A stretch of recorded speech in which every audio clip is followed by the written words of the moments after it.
That's Angela Critters. We're making homemade Boursin cheese today. I've been making it since the 70s, and I like it better than the store-bought, and it's probably a third of the cost. So I've got my ingredients here. We're going to be using cottage cheese. We have an 8-ounce softened cream cheese, 2 tablespoons of softened butter, which is optional, but it adds to the richness. And then I'm going to mince up my garlic cloves, anywhere from 2 to 4, depending on how much garlic you like. And then we're using freshly ground pepper, half a teaspoon to a teaspoon, depending on your taste. I'm going to throw in some parsley, a teaspoon of parsley, and we're going to cut up some fresh chives. It's 2 teaspoons of the chives. And I'm going to put in 2 teaspoons of dried parsley. My store was out of fresh. All right, I've got my butter, which was 2 tablespoons of the softened butter with my half cup of cottage cheese. We're going to mix this up real quick. You can use a hand beater, a food processor, whatever you've got. You can even do it by hand. It just takes a long time.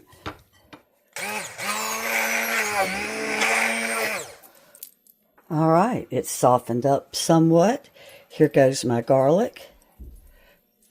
You can use a garlic press or chop it, whichever you prefer.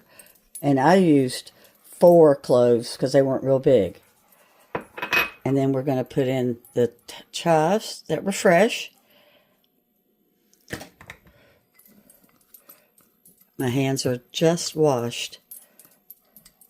And then we've got the freshly ground black pepper. And I'm using 1 teaspoon.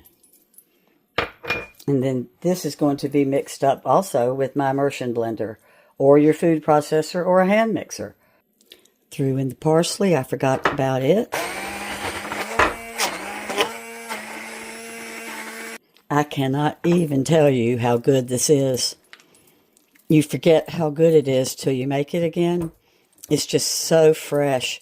So I had a package of cream cheese from Aldi that was like $1.79.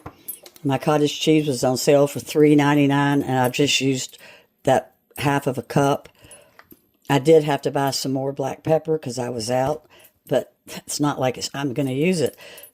So this is just so economical, and it tastes better than the store-bought. And you can add dried thyme, white pepper, dried basil, just whatever spices you really like.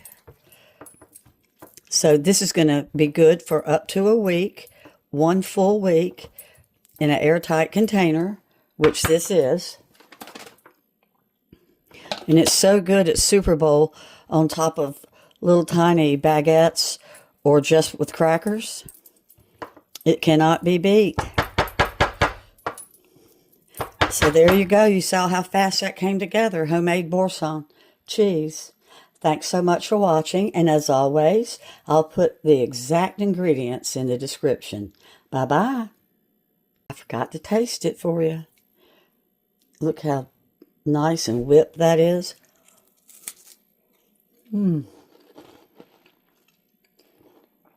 It's absolutely delicious.